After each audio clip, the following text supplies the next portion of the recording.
Hi, my name is Azure D. Osborne-Lee, and I'm the playwright of Mirrors, which is currently open at next door at New York Theater Workshop. Mirrors was the first full-length play I ever wrote.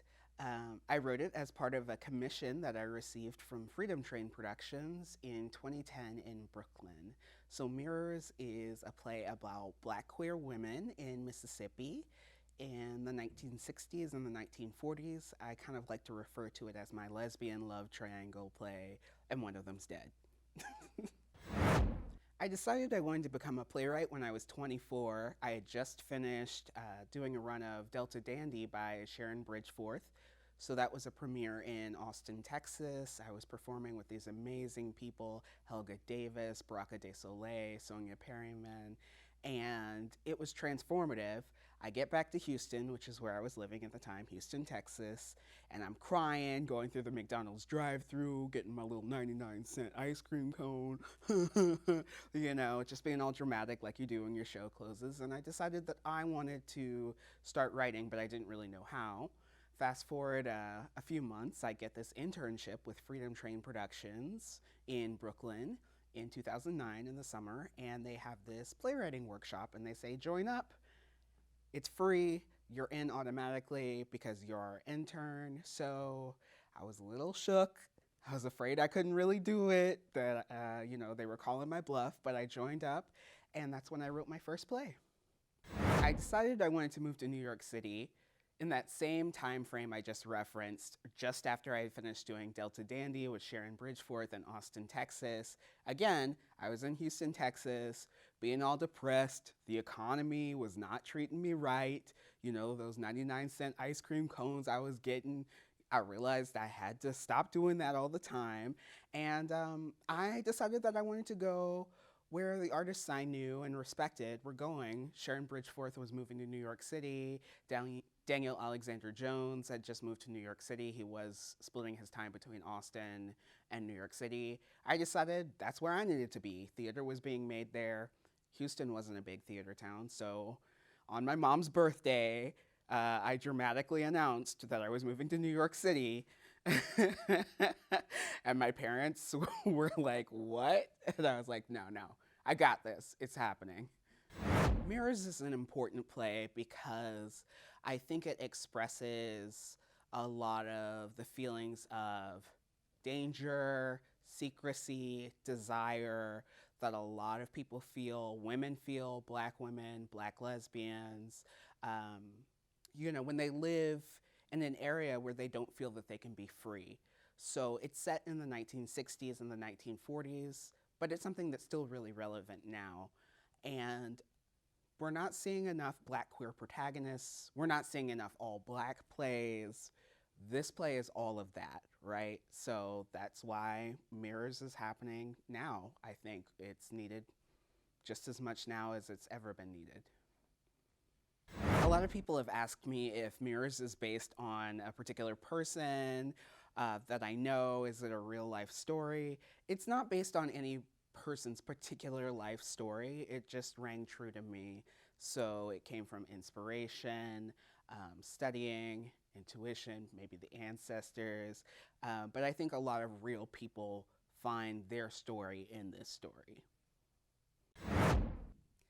I write plays for Black people, first and foremost. I always want better plays, more work, more art for Black people.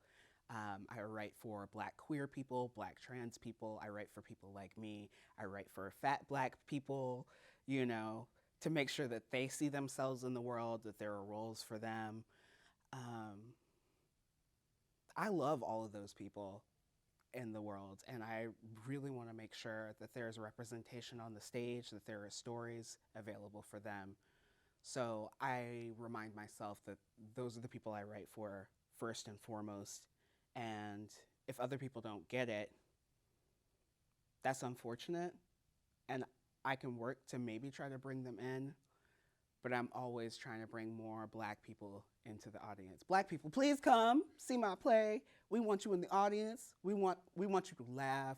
We want to hear your sounds.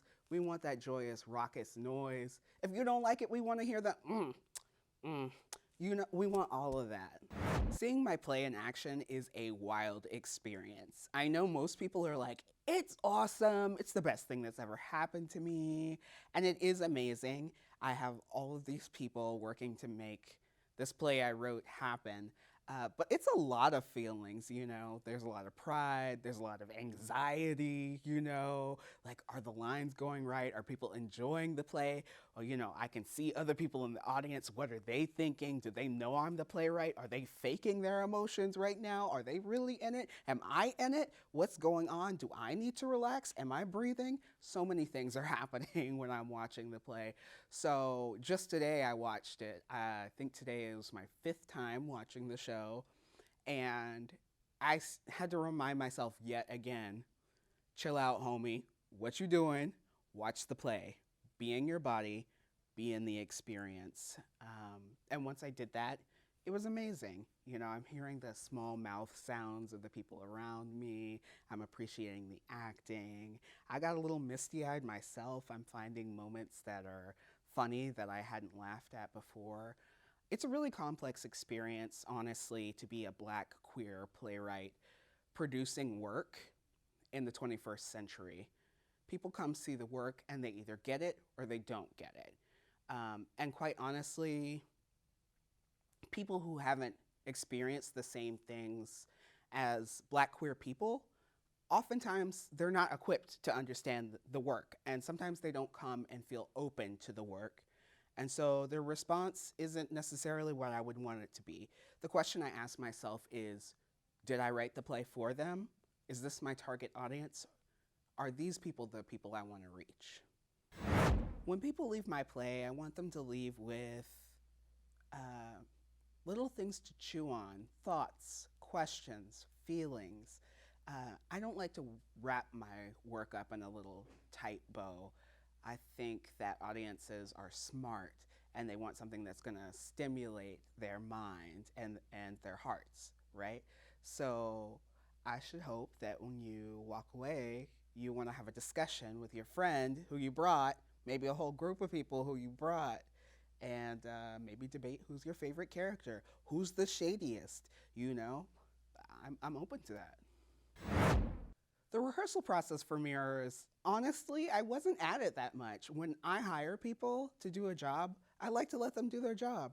Now, I will say that my strategy was the surprise drop-in. So I wasn't necessarily scheduled to be at many rehearsals. I was at the first rehearsal, so everybody could meet me and people could ask me questions. And then after that, I just wasn't on the schedule, but I would just pop up and be like, hey, everybody, keep working, I'll watch. And then towards the end, I sent an email and said, okay, I'm going to be giving you feedback now, so please let me know which day works for you and how you would like to receive the feedback via email or via a meeting. But actually, it's cool. I don't micromanage people. Thankfully, it was going pretty well. I was a little anxious, but I didn't have to like chop anybody. So I think it went well. What's next after this? Well, I have my 5th full-length play, The Crocus Eaters, which I need to finish, and I want to finish by the end of March. You know, end of play is happening, so I think what I'm going to do is finish the play this month and then just say end of play and keep it cute. I mean, I didn't start it this month, but that counts, right? Make sure to get your tickets next door at New York Theater Workshop. Closes March 22nd. Look, it's me. That's cute, right? That's a good picture.